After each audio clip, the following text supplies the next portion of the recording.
Muy bien, doctor, entremos en materia. Se calcula que a nivel mundial la medicina deportiva en el 2017 valoró más o menos más de 6.000 millones de dólares.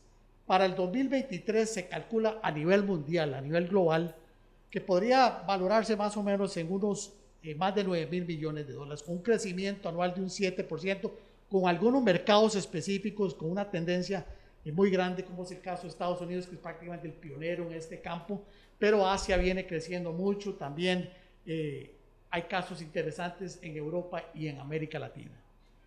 El fútbol, trasladémonos un poco al medio nuestro, guardando distancias y comparaciones, pero el medio nuestro, el fútbol profesional permite de alguna forma trabajar con cierta comodidad porque hay recursos y presupuestos asignados a la medicina deportiva. Sí, yo creo que definitivamente la medicina deportiva en nuestro país, en Costa Rica, ha venido creciendo muchísimo en los últimos 10, 15 años.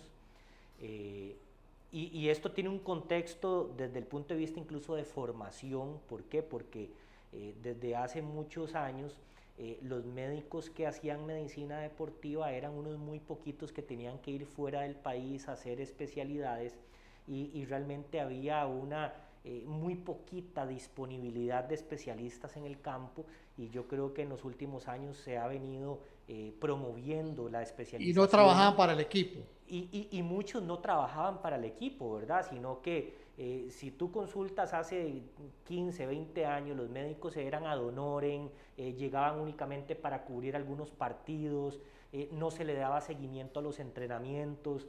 En cambio, esa tendencia ya cambió.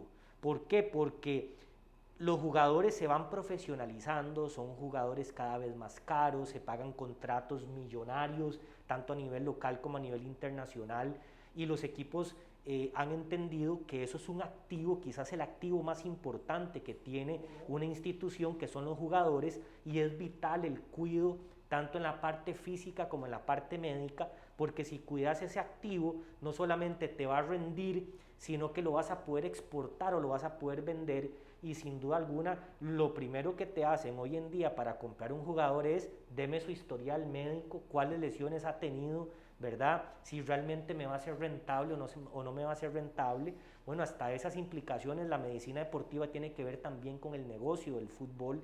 Entonces yo creo que sí, los últimos años han sido muy importantes para el crecimiento de la medicina deportiva en Costa Rica y eso ha hecho paralelamente que los jugadores quieran profesionalizarse más, que puedan rendir mejor, que la vida útil del deportista se aumente. Ya vemos jugadores de 34, 35, 36 años que siguen compitiendo y sin duda alguna es por los cuidados que la medicina deportiva les genera.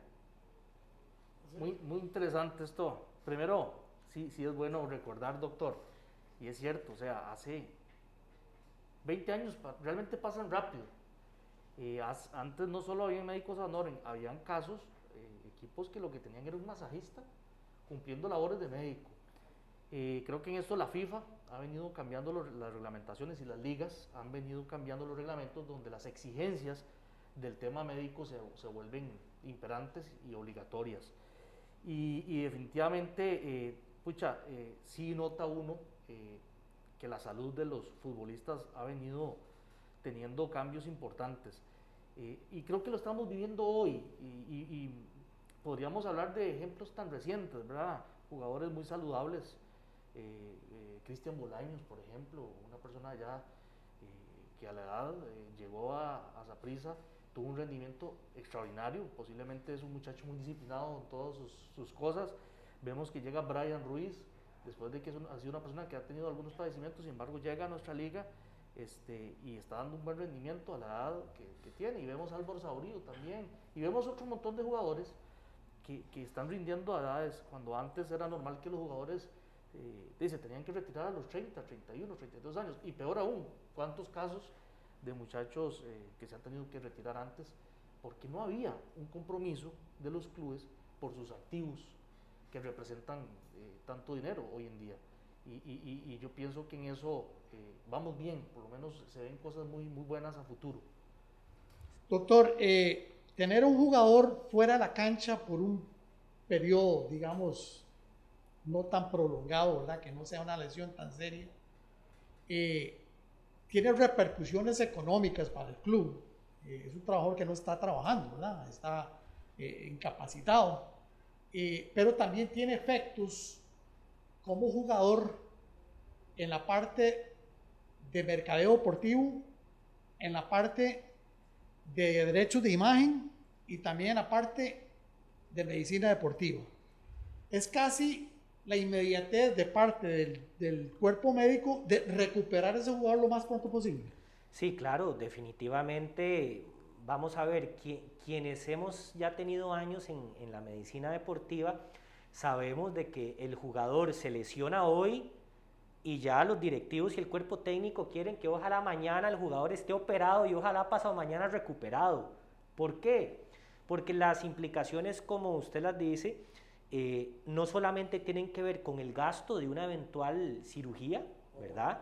Que son caras. Hoy por hoy la cirugía ortopédica es una cirugía muy cara, que involucra un proceso de rehabilitación que muchas veces puede ir de 3, 6, 9 meses, incluso hasta de un año de rehabilitación. ¿Cuánto cuesta cada sesión de rehabilitación en cuanto al tiempo del fisioterapeuta, del médico, de la nutricionista que está pendiente de ese jugador? Y por supuesto tiene una repercusión desde el punto de vista de mercadeo y de imagen. ¿Por qué? Porque si un jugador no está compitiendo, es un jugador que no puede vender. No hay vitrina. ¿Por qué? Porque no hay vitrina, no hay exposición. Es un jugador que posiblemente la industria no lo va a querer utilizar como referente porque no está en el domingo a domingo compitiendo, metiendo goles. Desaparece esa parte mediática. Desaparece. ¿Verdad? Y lo otro es que, bueno, pues a nivel internacional, incluso ya lo hemos visto aquí en nuestro medio, muchos jugadores que firman contratos con empresas de patrocinios que le exigen tener cierta cantidad de participación en el torneo regular, en torneos internacionales, incluso muchos jugadores que tienen que jugar por partido al menos 65, 70 minutos para poder garantizar esa vitrina. Entonces eso hace que se genere una presión sobre el departamento médico, y ahí es donde los departamentos médicos entendemos que no es solamente la inversión en la cura, sino es la inversión en la prevención. Claro. ¿Por qué? Doctor. Porque la prevención se convierte en el pilar fundamental de la medicina deportiva, en el sentido que es mejor invertir recursos en prevenir una lesión que invertir recursos en tratar una lesión. El tratar siempre va a ser más caro, siempre. ¿Por qué? Porque son los gastos quirúrgicos, son los medicamentos, es la atención fisioterapéutica, es perder la exposición del jugador, pero si invertís en la parte preventiva, entonces vas a lograr que eso que vos pusiste de dinero ahí en inversión tenga un rédito muchísimo mayor. ¿Por qué? Porque vas a poder exponer más el jugador, vas a poder vender la imagen de ese jugador, el jugador se va a poder comercializar a nivel internacional. ¿Y esa prevención como qué, doctor? ¿Una buena pretemporada? Mira, ¿o no solamente eso? Hay que entender que la prevención se genera en varios campos. La prevención empieza desde el día que el club quiere contratar a un jugador. ¿Por qué? Porque si tú vas a invertir en contratar a una persona por un periodo de 3 años, que quizás vas a tener que desembolsar dinero para que esa persona venga, pagando un fichaje, vos tenés que garantizarte que el jugador viene en condiciones óptimas para poder competir. Jamás puedes contratarlo sin hacerle una prueba cardiológica, exámenes de sangre, ver si el corazón está trabajando bien, ver que no tenga diabetes, que no tenga un nivel de anemia de su hemoglobina.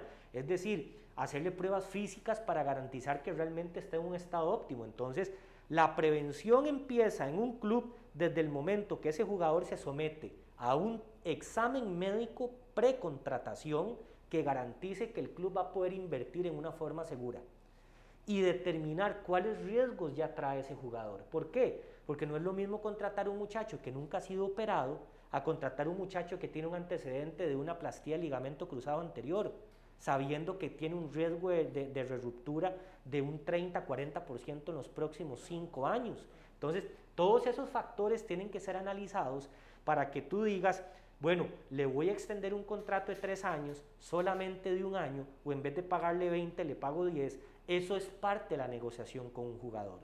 Entonces, ahí empieza la prevención. Después, ¿qué aspectos importantes son? Bueno, ¿qué cosas desde el punto de vista físico y desde el punto de vista médico voy a implementar yo para minimizar el riesgo de lesiones? Número 1, trabajo de fortalecimiento muscular, desarrollo de la hipertrofia muscular, realizar trabajos de propiocepción y estabilidad articular que le garanticen que sus rodillas, sus tobillos, su cadera va a poder soportar el trajín de la competencia diaria. Entonces, hoy por hoy nosotros tenemos muchos protocolos realizados para prevención de lesiones de rodilla, prevención de lesiones ligamentarias, para minimizar el impacto de la fatiga muscular y las lesiones musculares que son tan temidas en los deportes porque son la causa número 1 de lesión de los deportistas. Entonces, existen muchos protocolos ya creados para minimizar. No significa que el jugador no se vaya a lesionar, pero en vez de tener 5 o 6 lesiones en una temporada, tal vez tiene una o a lo mejor no tiene ninguna. Ahí estaba leyendo, doctor, que el 60% de las lesiones son musculares. Definitivamente, la lesión muscular es la lesión que más aqueja a todos los deportistas, no solamente los futbolistas. Por lo general es la lesión número 1. ¿Por qué? Porque el músculo es susceptible a muchos factores. El deportista no se prepara bien físicamente, tiene una lesión muscular. El deportista no descansa y no se recupera adecuadamente, puede tener una lesión muscular. El deportista se exige a un trabajo máximo de exigencia, tiene una lesión muscular. El deportista no entrena como tiene que entrenar, tiene una lesión muscular. Entonces, no se alimenta bien, no duerme bien. Y toda la responsabilidad del jugador también. Claro, en toda lesión hay una responsabilidad compartida. El por qué se origina una lesión tiene que ver o cosas que no hice o cosas que hice de más. En las lesiones musculares muchas veces está asociado a cosas que estoy haciendo de más y que no hay un buen control sobre el manejo de cargas alrededor del atleta. Pero sin duda alguna las lesiones musculares son de las que más incidencia tienen, más o menos dependiendo de los deportes van desde un 40 hasta un 60% de las lesiones de una temporada. Imagínate que la liga, más o menos para que ustedes tengan una idea, el parámetro internacional para medir las lesiones es que por cada 1000 horas de exposición, más o menos puedes tener alrededor de unas 9 lesiones. Wow. Entonces, para que ustedes vean el impacto que puede tener esto a nivel deportivo. Y las lesiones musculares son frecuentes, la gran ventaja es que no involucran tiempos prolongados de recuperación, a diferencia de otras lesiones como las lesiones ligamentarias en rodilla, que puede involucrar hasta 6 o 9 meses de recuperación. Pero definitivamente de lo que más aquejan los equipos son las lesiones musculares. Yo ahí tengo una pregunta, bueno, sin entrar todo en temas de infraestructura, que creo que va a quedar para un segundo segmento. Yo siempre he tenido una duda y creo que este es el momento oportuno para que usted nos pueda aclarar. Uno ha notado cuando se han dado ventas de jugadores que salen a liga a países, en este caso Europa, Estados Unidos, y después han llegado de vuelta a Costa Rica, uno siente que vienen muy fortalecidos en la parte muscular. O sea, uno ve jugadores que salen, para decirlo así, vulgarmente flacos y llegan cuadrados a Costa Rica. ¿Qué está pasando en estos países que no hacemos aquí? ¿O cuál es la mentalidad de los europeos o de los estadounidenses de fortalecer tanto el músculo en los deportistas de alto rendimiento? Mira, eso tiene que ver muchísimo con el tema del control de la alimentación y el programa individualizado de desarrollo físico. Nosotros tenemos que entender que parte de los recursos que nosotros no contamos en Costa Rica es con las personas que trabajan alrededor de los atletas. ¿Por qué? Porque si usted va a nivel internacional te das cuenta que existen hasta 5 o 6 preparadores físicos alrededor de un solo equipo. El cuerpo médico del equipo del Barcelona está compuesto por 29 especialistas, wow, entre médicos internistas, cardiólogos, podólogos, ortopedistas, médicos del deporte. Es otro mundo. Entonces, el control que se lleva es tan individualizado porque nosotros en un grupo de 28 jugadores la receta no puede ser igual para todos. No todos levantando 100 kilos van a tener el mismo resultado. No todos comiendo el mismo plato de arroz y frijoles van a tener el mismo resultado. Cuando usted llega al nivel internacional, pones tu huella digital en la cafetería y te dice cuál es el menú que tenés que consumir ese día. Entonces, yo necesito 3000 calorías, pero mi compañero necesita 5000. Yo necesito 1 hora de entrenamiento en gimnasio para fuerza y el otro necesita solo 45. Entonces, empezamos a hacer una receta a la medida de lo que se ocupa.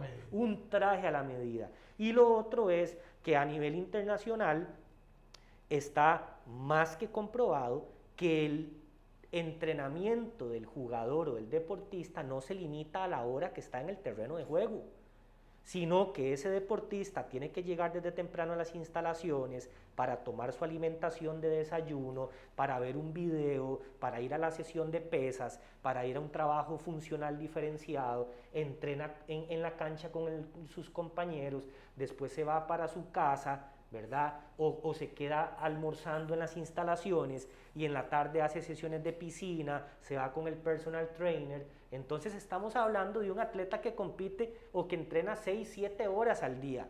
No como en muchos lugares que solamente se limita a 1 hora de entrenamiento y me voy para mi casa a jugar PlayStation, ¿verdad? Muy bien, estamos conversando con el doctor Esteban Campos, doctor del Deportivo Saprissa. Vamos a ir a un corte comercial y ya seguimos en esta interesante charla por el negocio del fútbol.